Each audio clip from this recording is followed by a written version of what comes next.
You've landed at Spark Launch, the guide star for embracing what it means to be neurodiverse. I'm Mike Cornell, joined by CEO of Spark Launch, Chaya.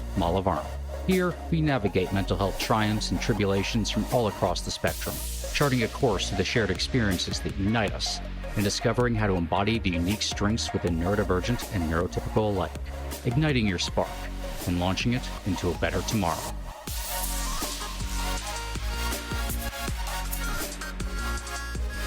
Hello there, I'm Mike. I'm Chaya. And today we want to welcome onto the show Peter O'Neill, a father, a husband, grandfather, retired attorney, musician, author, and a person who spent much of his life completely obsessed with Chuck Berry and, as an attorney, the defective products that injured and killed his clients or their family members. Peter first learned he is autistic in 2022 at the age of 65, and for the first time, his life made perfect sense. Since then, he has written numerous articles on neurodiversity and the book, My So-Called Disorder, Autism, Exploding Trucks, and the Big Daddy of Rock and Roll. This title is amazing. Peter has had numerous speaking engagements on the value of neurodiversity in the workplace. Welcome onto the show, Peter. Well, thank you very much for having me. So you were diagnosed much later in life. I'm curious, what got you to get that diagnosis and what happened? And how was your life before that? And how is it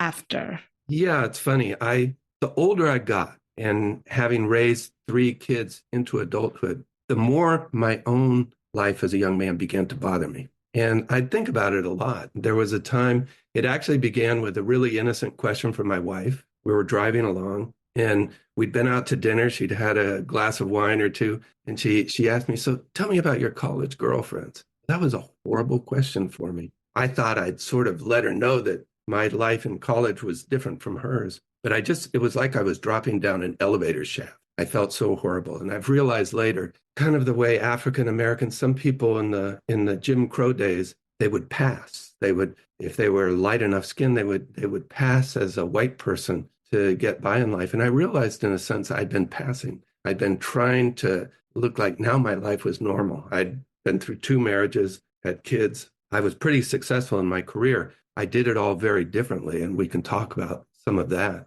But as soon as she asked that question, I became very depressed and really became a little bit obsessed with that story, the story of my life as a young man, the people I let slip away, things like that. The fact that I'd been so unbelievably alone, even in the situations where I was in a group like a dormitory, or I spent some time in Italy, so we lived in a small rooming house. I was pretty much alone even in a crowd. And it was equal opportunity. I mentioned the girlfriends because that's what bothered me the most, but it was equal opportunity. I was just alone. 1 or 2 friends that I carried throughout life, they're still my friends. A few acquaintances when I was in those sort of closed circumstances, like a rooming house. But the rest of the time, it got frightening. There was a time in Seattle from 1977 through 1980 where I began to get really terrified because I was here. I was going to school. I was working a couple jobs. I could go to work and act normally. But what I could see was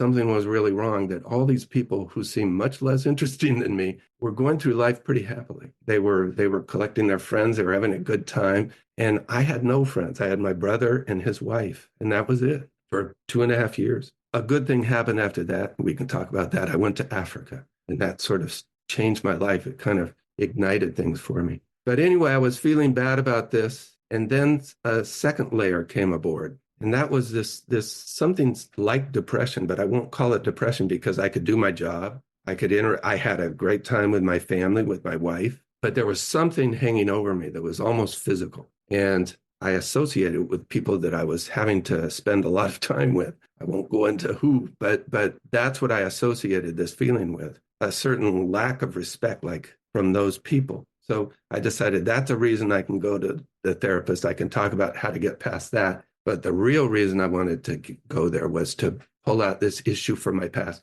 How do I get past this bad feeling I was carrying? And it's sort of interesting because at the time, I think, really, it didn't bother me so much. When I was 18, 19, 20, 21, I kept very busy in life.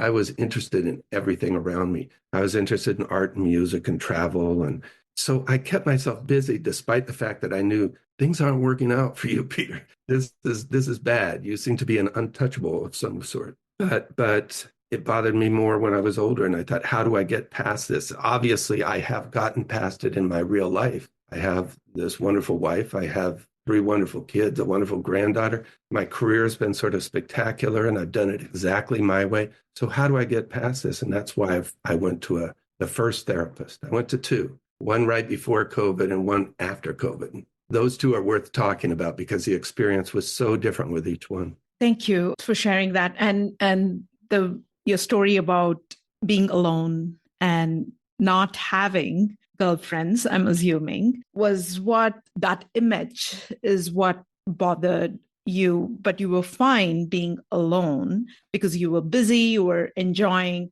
It's just that perception is what bothered. And I see that happening a lot because having a large group of friends, having a lot of girlfriends, I guess, at that age looks cool, right?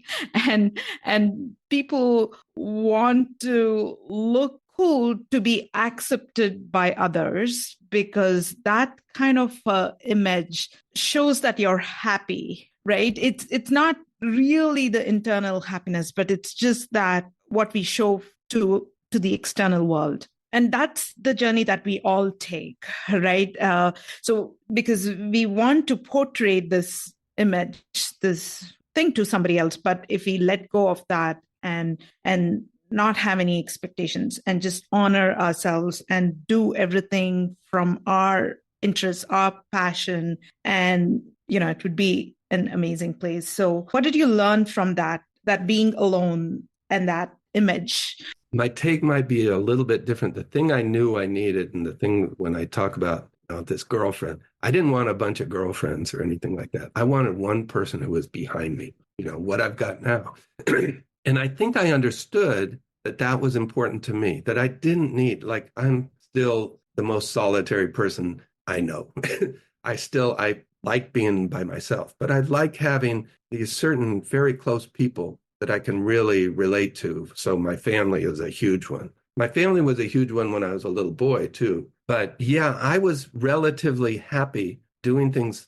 It's something that I'm lucky with because I think because of the way I was treated maybe as a little boy, I was supported in my strange interests and things like that. My family supported those. My mother, my father, we had a crazy, traumatic childhood in many ways. There was a lot of alcoholism in our family. There was, ambulances would get called. Doctors would come to the house. Priests would come to the house. People died. There were car crashes. Lots of bad stuff. That first therapist, she's going to lock onto that and think that's the source of my problem. But the truth was I was loved and supported by all of them, whatever their faults. And, I would argue my mother basically had none. My father, unfortunately, was the alcoholic, but they loved me. And I think because of that, I went through life somewhat securely in my strangeness. So when my friends liked Led Zeppelin and Eric Clapton, it was like, why? They took it all from Chuck Berry and B.B. King, So I was always willing to be that person who was different.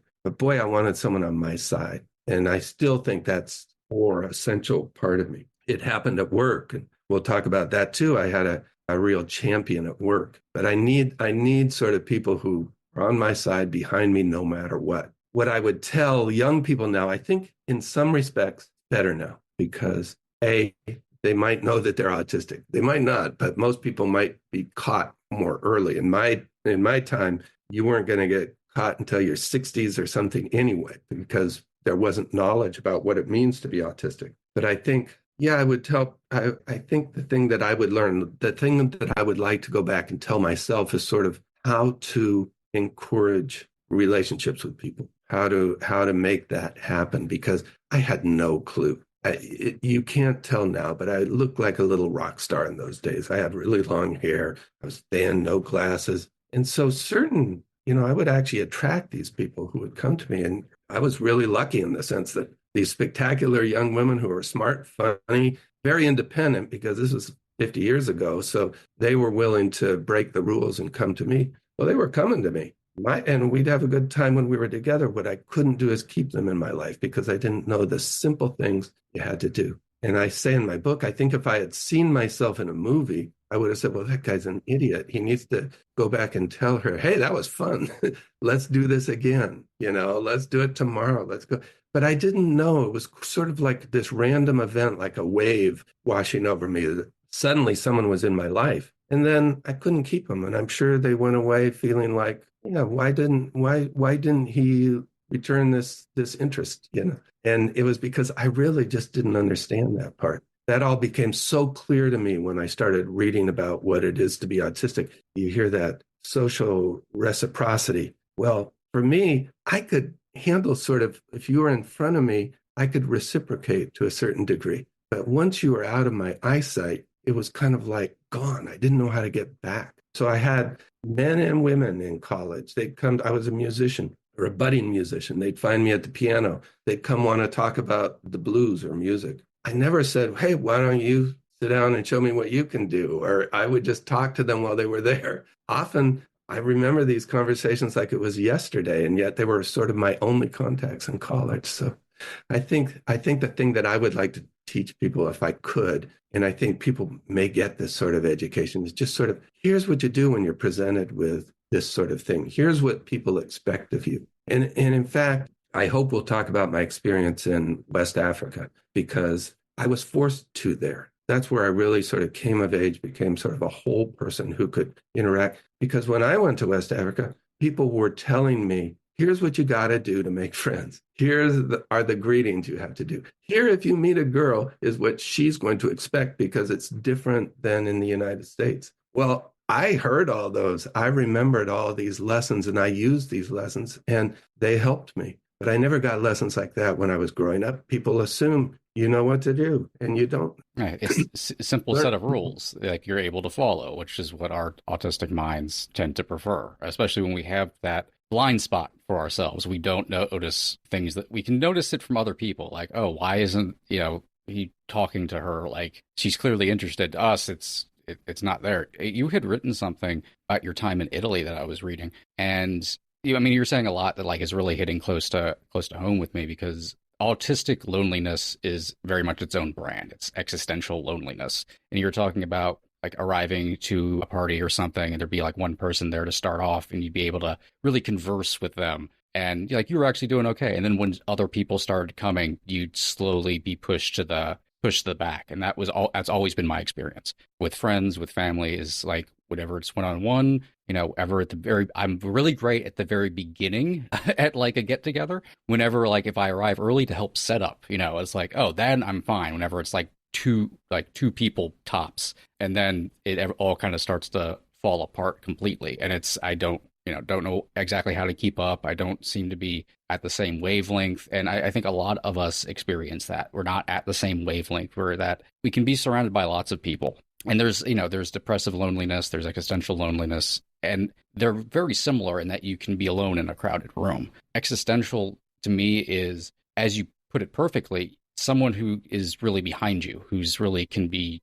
apart and connected to you, can be very close to a ton of people and still not really have that. I feel that a lot in my life, even these days, where there's people I'm incredibly close to. I don't know what I'd do if they weren't in my life. At the same time, I don't have that particular person. And I think that also leads us to not really pursuing a lot personally, especially in our younger years, where everybody else is pursuing a lot, getting that question of like, what was the last time you were in a relationship? Like, oh, please don't ask me that, because it's going to be a big number, and then you're going to look at me weird, and it's just, once again, completely out of frequency. But but you said you like had these kind of social issues that were plaguing you, but then when you got to West Africa, you were able to get an easier set of rules and codes for how to follow. Could you tell us a little bit more about that? Yeah, and I'm not even sure it's an easier set, but I think it's probably more complicated because you're in a different culture. But I was taught some things, and that had never happened before. No one had ever sat me down and said, so this is how you make friends.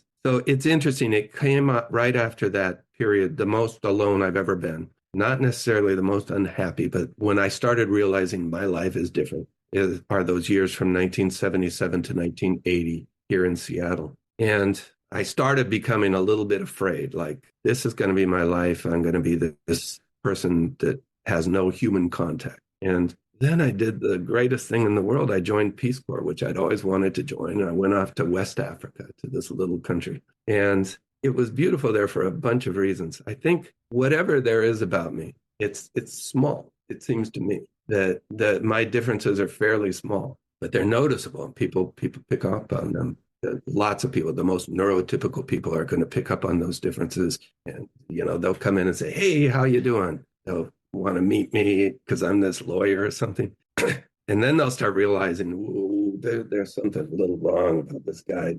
There's something I don't understand about this person," and they kind of back off. Well, in a foreign country like Africa, which is a different culture, every person who's not from that culture seems a little bit comic to them, a little bit odd, funny.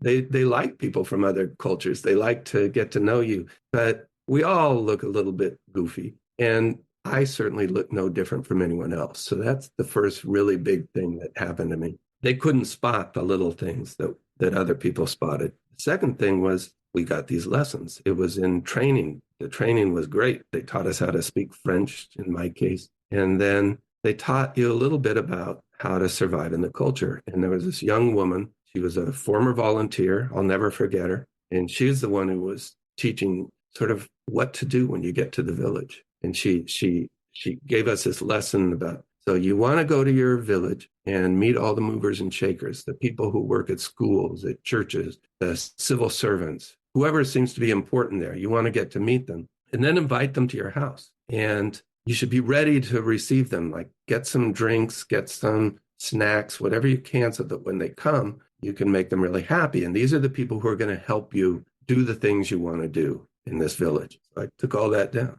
The same girl is the one who is also saying, for you men, if you meet a girl, this is what she's going to expect of you. So that was also useful. Like no one had told me that about American women. But at the village, I went out and did that. Like I'd wander through the village. I'd meet the people who were these important people. They all wanted to talk to me because it's kind of a rare thing. I was the only foreigner for 30 or 50 miles in any direction. So they all wanted to talk to me. It's interesting to meet someone like that. And I seemed to make great friends with them. So this was good. The instruction was actually working. We might even have a drink together in one of the little bars that were around town or whatever. And I'd invite them to my house and they'd be really excited. But they never came. And this killed me. It was exactly like it had been in Seattle. Every day, no one came to the house. And so I finally got fairly bitter. This was all in the first couple months. And then one day, a couple of new teachers arrived at our school. We'd been running with half the staff for a couple of months. And the new teachers, three maybe, I'm not sure, all arrived at the same day. And there was this one really excitable guy. Well, first I see them over it.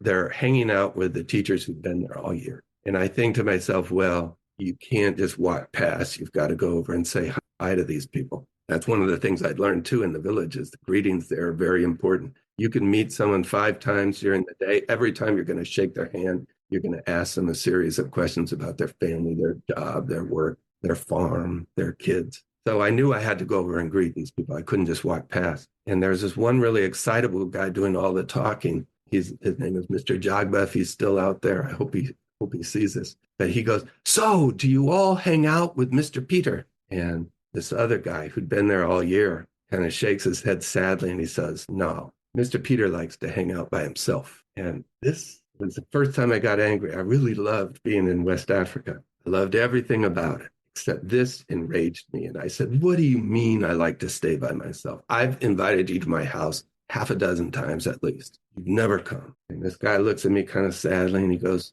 Mr. Peter, I've come every day, but your front door is always shut. And right then I had this, I don't really see visually, but I had this flash of all the open doors in this village in my head. And I realized that I was just like any other North American. I would come home and I would shut my front door. It was just natural. I didn't even have to lock it. There was no danger in this place. That day I went home and I left my front door open, and all day long, people would come up to my house and they'd clap outside. You can't knock on an open door. But for the rest of the day, I had at least 10, 15 visitors come through, or groups of visitors come through to greet me. And for the rest of my stay, it was like that. Well, once I learned about autism, I just thought, isn't this spectacular lesson of what it's like to be autistic. You don't know that you have to leave the front door open. Everybody else knows. And they think you're weird because you're not doing this thing. The girls that you don't say, hey, that was fun, let's do that again, they think you're weird. So when I left my front door open from then on, visitors every day. I must say, and I think this is the result of being an autistic person there and also being the only person in my village who was a foreigner, which was unusual. In that time, they'd usually put 2 to 4 people in each town, but I was all by myself. And I was the only person I've ever met who got that lesson, who learned about the front door and how important that was. No one else has ever mentioned it. I'm sure they all shut their front doors, and I'm sure they missed out on this important lesson because they didn't really need the same contacts that I needed. They had their other American friends around. They would hang out with those people. So it was a place where I think the hunger to learn some of these rules was there for me, and where I was taught these things. And then my Togolese friends would teach me the same lessons, like this is what you do, this is how it happens. Not because I'm autistic, but because I'm a foreigner. And so they knew you don't know about that. So it was a great experience for me. It's the place where little by little I started entering what I would call a more normal life. I could still be myself, but I started to learn this is what you have to do. That's a beautiful story. And I think the more we are aware of our characteristics, right? Because once you learned you were autistic, you realize that there are some things that somebody needs to tell us the rules, right? And so the more people get diagnosed and accept who they are and they learn the traits, it's going to be so helpful, not just for themselves, but for others as well. So and we talk about stigma all the time, and we want to break it because there's so much wealth of knowledge and information that we can gain and use to make connections and other things, knowing our innate characteristics. So thank you for sharing that story. That was beautiful. How that little one incident, which was annoying, actually ended up being one of the best things that happened to you. And I think it's something that I tell that story when I speak, because I think it's something that people who aren't autistic can understand, is that, oh yeah, in a foreign country, and face it, we're all strangers in a strange land. We're all in a foreign country. When you're autistic, you're in a foreign country all the time. I think that's why I actually love living abroad. My wife is not ready to live abroad, but I love it. But I think it's a story that people who aren't autistic can finally understand that, okay, that's what it's like. It's such a perfect, both literal analogy, something that like literally happened, and also metaphorically, because like you said, we're all foreigners just walking around interacting with people when you're neurodivergent. And even when it comes to the closed door, we have that want for others to reach out to us, to connect to us. But metaphorically, our internal door is closed, even if we don't completely realize it. But we have that issue. We don't want to quite open it. And it's so interesting that, you can go to a foreign place and kind of like, you're almost allowed to be autistic in a very like literal way in those scenarios, because it's almost understood. You can be taught these lessons that you can actually adapt to a little bit more. And going off of like things you've now kind of recognized as, being like very autistic, what are some other early signs that you can now look back on and recognize as autism, and, both negative and maybe positive traits? Well, I talked about the biggest negative for me is definitely social. So that is the one place where I see being autistic as being a disability. That for me is in that social world. The traits that were really clear for me later were this tremendous ability I have to form these bizarre interests, this unbelievable fascination with Chuck Berry, for example. I drove my family crazy, I'm sure. That's the first place where I began. It may be one of the rare places where I truly find myself masking, because I realize I can't talk about this with other people. They don't understand. I remember a friend coming over in the last 10 or 15 years, and my wife started saying, oh yeah, well, Peter and Chuck Berry. And it was like, don't mention this. I can't explain it to someone who is not part of my family. They won't understand. But that was such a big one that my kids grew up with this sort of strange uncle from another city they'd never met. His name was Chuck Berry. I tell in the book, it's like he was the answer to every question I'd ask my kids. I had stories about him that fill every scenario. I can create parables in life, kind of like the closed door. Well, if we're talking about something Chuck Berry had, and I'll tell that story about him. So that's one of the strange things. That became a strength for me, though, when I got this accidental career, first as a paralegal and then as an attorney. I would become the person who knew more about the cases than anyone else. I knew that from the start. It's like, we get a new case. I knew that, okay, eventually I'm going to know more about this case than the other side, the people who maybe designed the car that we're talking about. I'd know more about the liability aspects than they would. I could master all the documents. I could find documents that no one else had seen over the course of years. I'd know what they meant. I could connect all these dots. I'd get a document to get the documents, I would realize which ones obviously hadn't been given to us. There'd be clues in the others. I'd go into a big warehouse of documents, and I would come out with 100 really good ones, enough to do our case. Then I'd master them, and I'd see all the connections between them all. When my cases tended to have to do with defective cars and trucks, and they're everywhere. So I don't care about cars and trucks. I know one or two models, basically. But as soon as I'd get a case involving a particular truck, I'd see them everywhere. And then I could duck underneath them to study how it really works, how these things fit together when they change something each model year. So I was just like an encyclopedia about these trucks. There was a kind of truck that if you hit it on the side, it would explode. It would rip open the gas tank and burn the people, either in the truck or in the car that struck the truck. And those were the cases we had. We started with one, but by the time we got our second case, and that was sort of a curious thing that involved my autistic focus, we got a second case. By the time we got the second case, I knew more about that truck than anyone on the planet. People were calling me from all over the country. Peter, I've heard that you know more about this truck. Attorneys would bring us their cases because this little underpaid legal assistant was getting those cases. So that sort of ability to form this intense special interest, to focus, have an eye for the important details, connect the dots. Those are all things that I think are, I call them my autistic charms. They're these talents that I have that are so valuable in my work. So that would be the second big one. The social issues that were so difficult, this lack of understanding about social reciprocity, but also the ability to form these intense special interests. Those kind of define my life in many ways. So there is this need for you to share the story with others. You've written a book.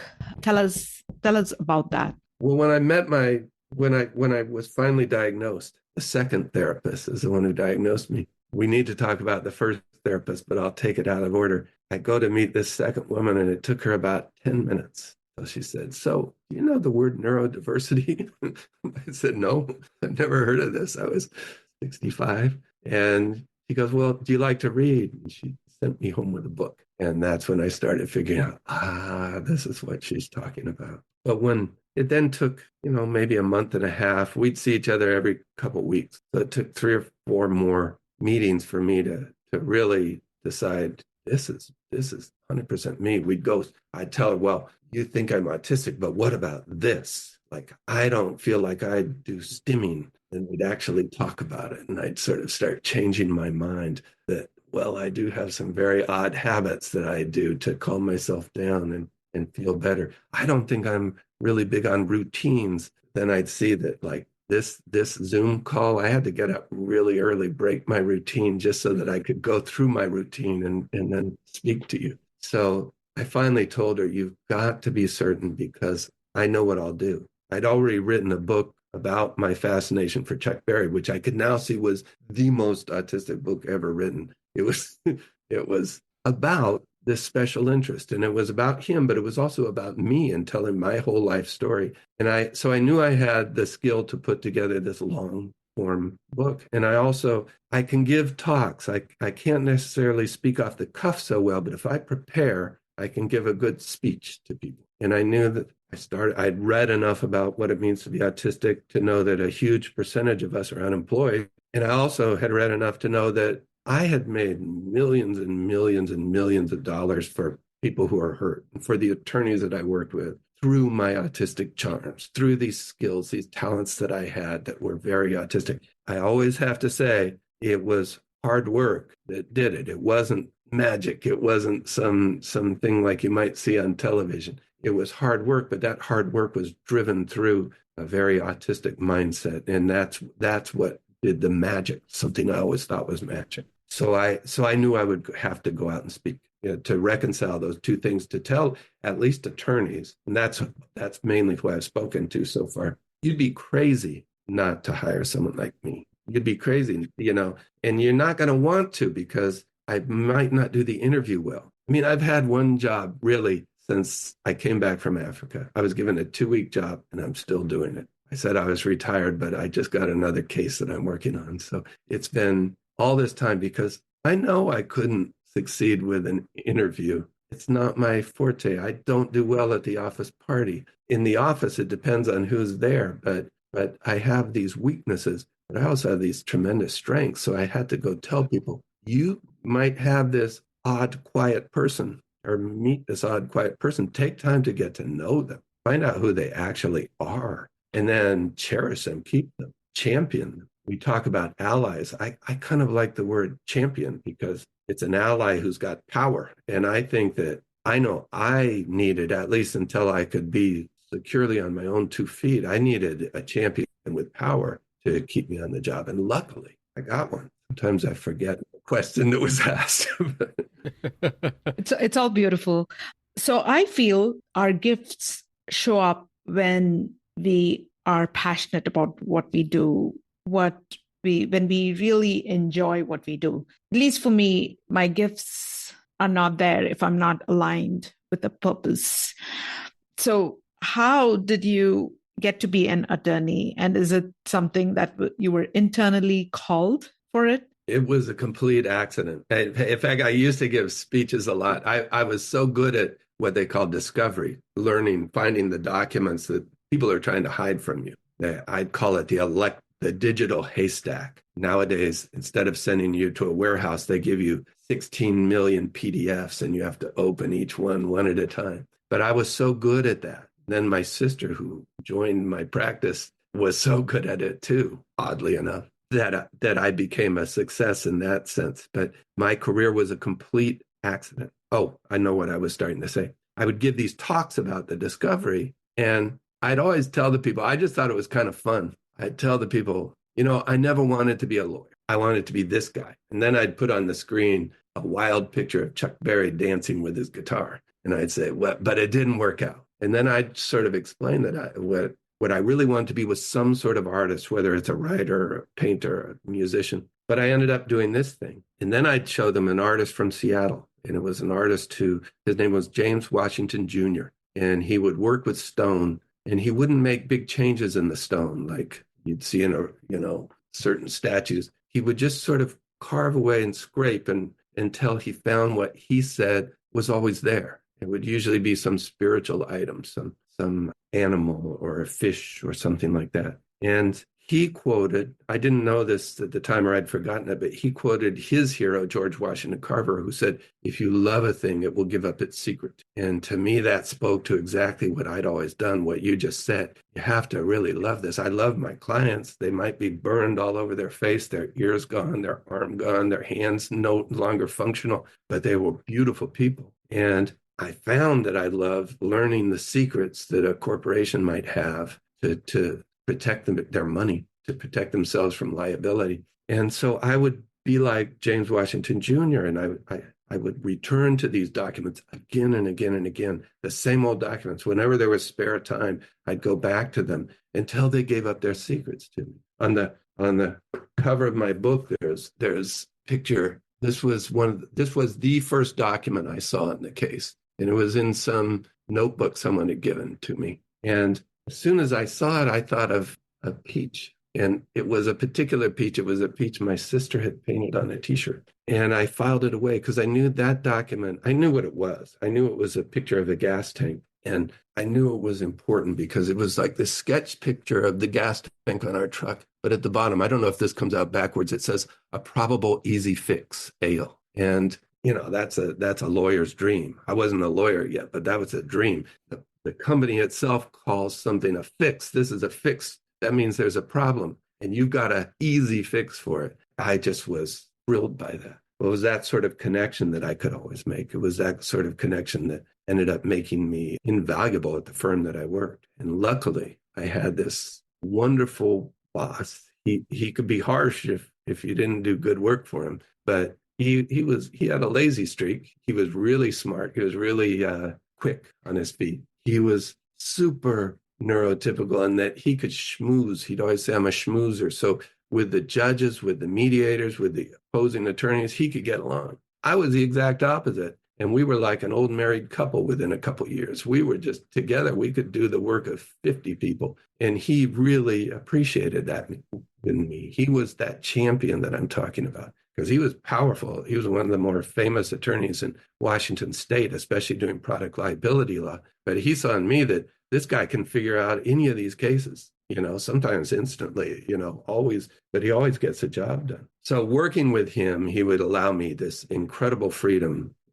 He also made what I call accidental accommodations. Like, he didn't know I'm autistic. He might have thought I was a little weird, but he didn't care about that. He knew me really well. And so all of a sudden I'd find that, Peter, I remember one time I failed him. I was doing all the work of both a secretary, an attorney, and this sort of ingenious discoverer of facts and truth. But I was having to do these secretarial chores for him, and I forgot to confirm a motion. This was a motion I had written. I had taken around town and served on the defendant company.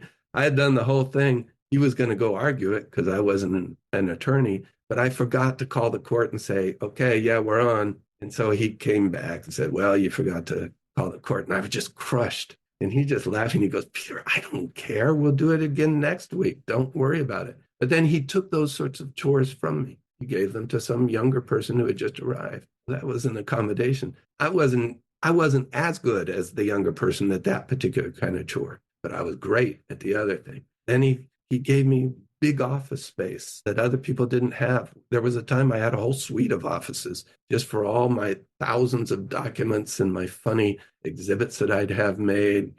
A lot of my work was very creative too. So we had amazing exhibits to use in court. Another accommodation he gave, let's see, I worked on fewer cases, but bigger cases. I didn't have to do all the little 2-bit cases that brought in a lot of money to the firm. Those are important, but he realized, those are going to take as much energy as the big, huge ones. He wanted me on the big, huge cases. So over and over again, he made accommodations. And then I'd ended up, well, first of all, you asked about becoming an attorney. There's a process here in Washington State that's unusual. You don't have to go to law school. I had 2 kids at that time. I wasn't going to go to law school. I don't like school that much, to be honest. I like learning. I don't like school. But they have this process where you can basically do an apprenticeship, and it's very well organized. You have to do all the courses, more courses than people would normally do, but you do it on your own. And so finally one day, just to make sense, like I had these 2 daughters, and I wanted them to know that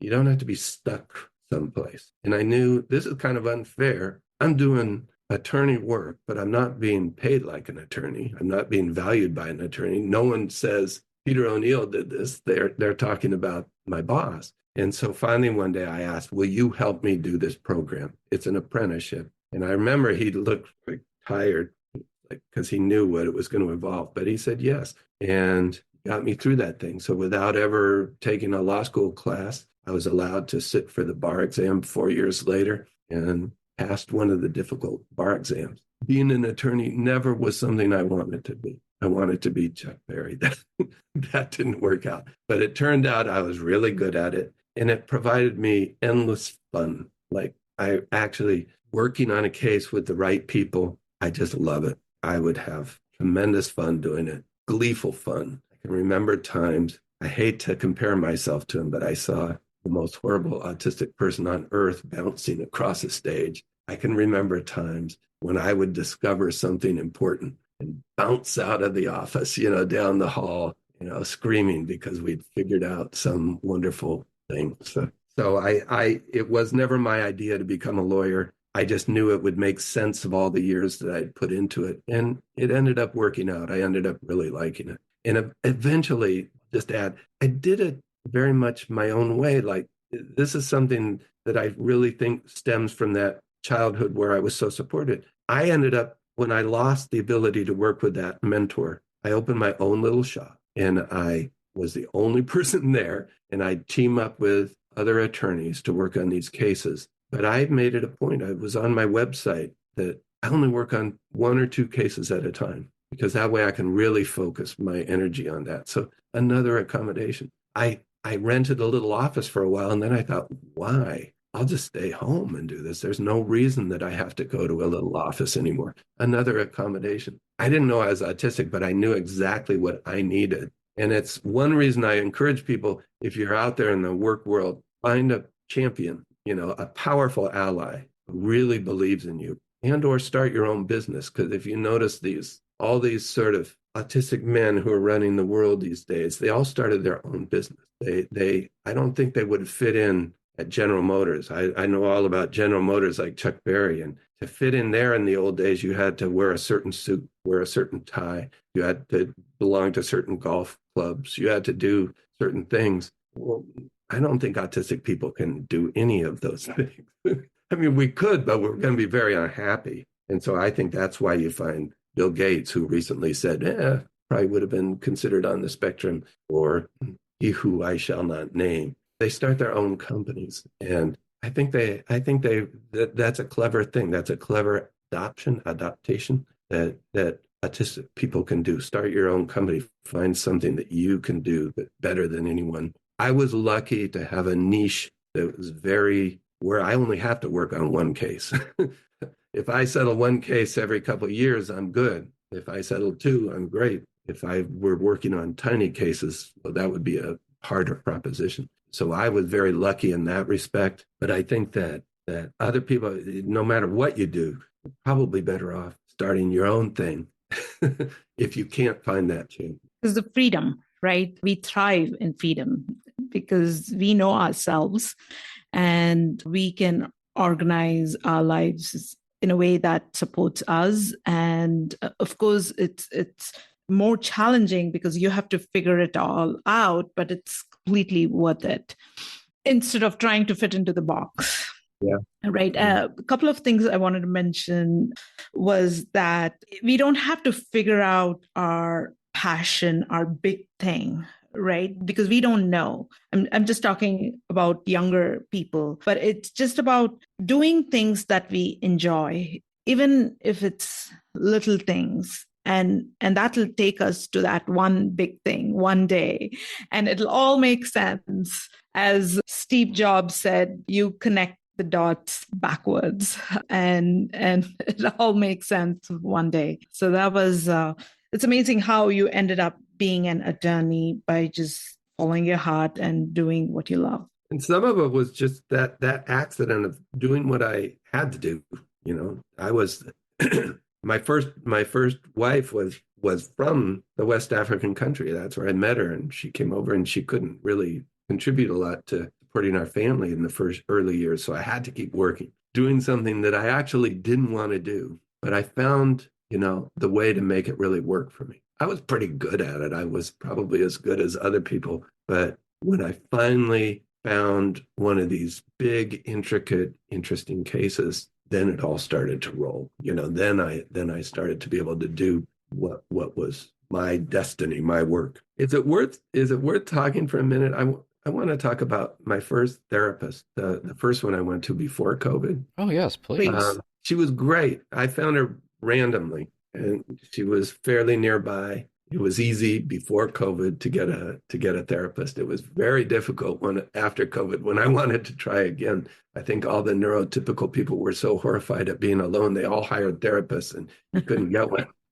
But the first one, she had a little phone call with me to see if we jibed, and then set an appointment for about a week, 10 days later. And I had this plan. I wanted to tell her everything, I'd thought about a lot about my life already. I'd written this first book about Chuck Berry and my fascination for Chuck Berry, and that involved looking back at my life, my entire life. And I'd written a lot of this down. Chapters from the current book, actually, some of those came from that first book. So I spent about 2 or 3 weeks doing something that I think is extremely autistic. I would just walk from place to place. This is a habit I started in college. When I didn't want to look like I had no friends, I'd just disappear into the night and walk and think, and learn how to smoke cigarettes, which happily I dropped. But with this therapist, I started taking these long walks. That's what I like to do. And I began scripting out exactly what I wanted to tell her about my life, everything. And when we got to the first session, I asked, do you mind if I do this? I could tell you in a half an hour everything I think made me, and I did it.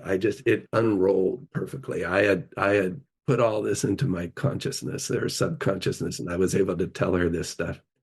And she instantly then said something about the trauma. You're so resilient. I didn't know that was a catchphrase, but you're so resilient with all that trauma. And the next day I saw in the paper an article about how childhood trauma can affect your social life later on. So that sort of interested me. Oh, look at, and we spent the next several sessions trying to explore that. And I realized it doesn't really work, because what they were talking about was being abandoned by your parents. My dad had kind of abandoned me, but he hadn't really. He still loved me. He still took care of me as best he could. My mother certainly never abandoned any of us. So I knew that doesn't really work for me.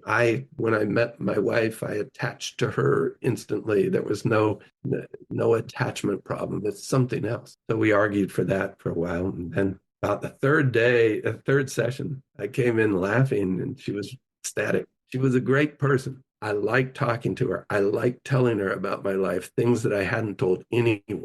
I was telling her, and that was helpful to me. So no complaints there. I really liked that. But I came in laughing, and I said, I forgot the most important thing. It's funny that I keep pulling this out as the most important thing when I'm speaking to people at Discovery Conference. I say, I didn't want to be a lawyer. I wanted to be this guy. Well, I told her, I forgot the most important thing, Chuck Berry. And I brought my manuscript as a visual aid, and I was just laughing. It was like, I finally told her all about this huge special interest in Chuck Berry. By then, she had everything you could possibly want to know to diagnose me or to identify me as being, at least she should have been wondering.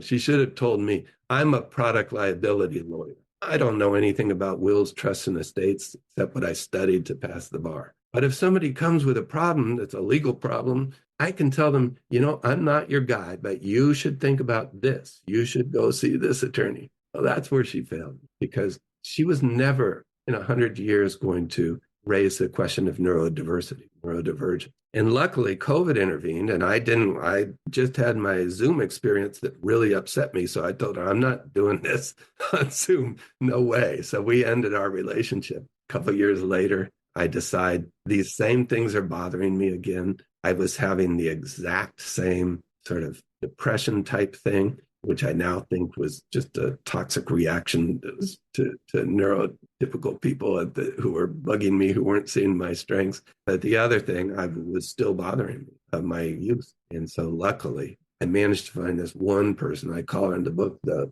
perfect person or something like that, the exact right person. There's a story in the book of when I had spent 1 year in Africa. I came home and was visiting my family, or 2 years in Africa. I was going back for a third year. So I got a month or so in the United States to visit family and such. And my sister took me to a famous artist who had spent about a certain number of months in Ghana, right next to where I lived. And he just started talking when we got to his house. And he told the story about the exact right person. He said, you know how it is, Peter.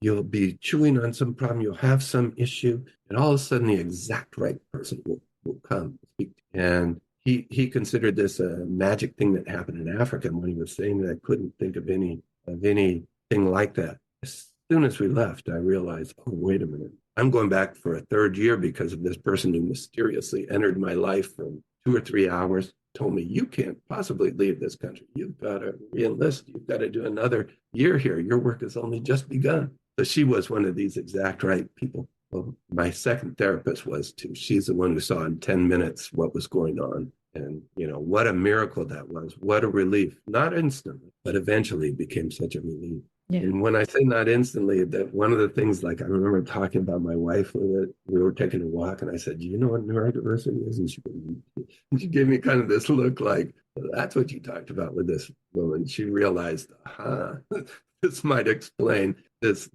guy who seems so antisocial, his quirks and strangeness. But a few years before, I went on to say, I don't think I'm autistic because I had been watching a television show. And this is something that happens to so many of us. It was called Parenthood, and it featured an autistic boy. And at the time, he rang no bells with me. He was interested in bugs, and I wasn't interested in bugs. I was interested in Chuck Berry. So how could I possibly see a relationship between that boy and me? But later in the show, this guy shows up. I was watching it, of course, streaming it. So I watched several years in a year or something like that. And towards the end of the series, a new character is introduced. He was played by Ray Romano. And they didn't tell you he was autistic. He didn't know he was autistic, but we were supposed to know. We'd been watching the show for years. We're supposed to see it. I'm sure the writers thought that. Whatever it was in his portrayal, he wasn't like me. I'm not Ray Romano. Whatever it was, he nailed. Made me stop that show and get out my laptop, which is always about a foot away from me, and look up what is, they called it Asperger's at the time on the show. What is this Asperger's? And at the time, this was maybe 10, 12 years ago, everything I found was so negative, so horrible, talking about no sense of humor, no ability to understand sarcasm. And I knew, I say in the book, it might be true because I can't think up a response to that that's sarcastic enough. But, I had a sense of humor. My whole career was built on a sense of humor. It's no sense of empathy. I knew that or there too. My career is nothing but empathy and a sense of humor. So I rejected it. I said, that's not me. I may have some of these characteristics, but this is not me. And what was so fortunate is when I met the second therapist 10 or 12 years later, the internet, what you find about us online had changed because we're starting to express ourselves. I can't do the YouTube parts or the things that young people do these days, but I wrote a book. And so each of us is sort of expressing ourselves in our own way and telling what it means. And that day, as soon as she sent me home with this book, the book didn't quite do it. There's the section, it's called Divergent Mind. It's a great book. It's about neurodivergent women who are very accomplished. But the section on autism had a chart that I still to this day don't really understand. It doesn't ring bells with me. But I thought, I trust this woman. She's said some things in our first session that are really, she had this sort of intuition that I have at work. It turns out she'd say things like, she's autistic herself, and she does her work very similarly to the way I do mine. She collects all these stories until point she suddenly understands it. Like there was a day in my life when I understood what all that meant, what the probable easy fix was, who drew it, exactly when it came about. It took me a couple of years, but all of a sudden, boom, it exploded. Well, she did that with me, and she figured out things about me that made me trust her. So I went online again, and this time everything had changed. And the first thing I found just by accident was a list of autistic strengths. And it was a list of bullet points, like maybe 25, 30. Every single one of them applied to me. And every single one of them applied to me at my work, especially, not so much my day-to-day life.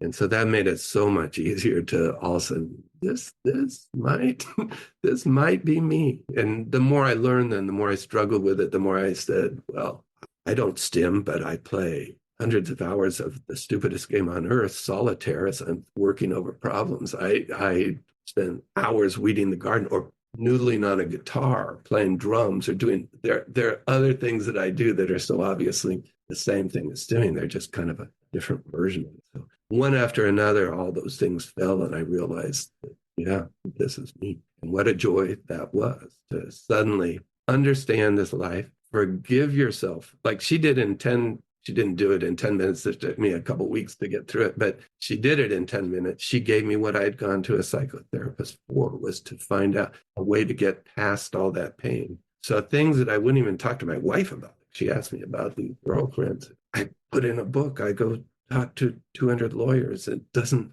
bother me anymore because I understand it. It wasn't a personal failure of mine. It was me struggling valiantly in strange land, and ultimately getting there. Like each one of those girls that would come taught me one piece of the puzzle. It ultimately you get to where you can survive in this world. You may not look like everybody else in doing it. You may not, I don't want to do that, but I can certainly get by. So it was beautiful to suddenly be able to accept all that, to see where not only did it cause me certain difficulties, but it gave me such tremendous gifts too in my career, those kind of things. So I wrote a book.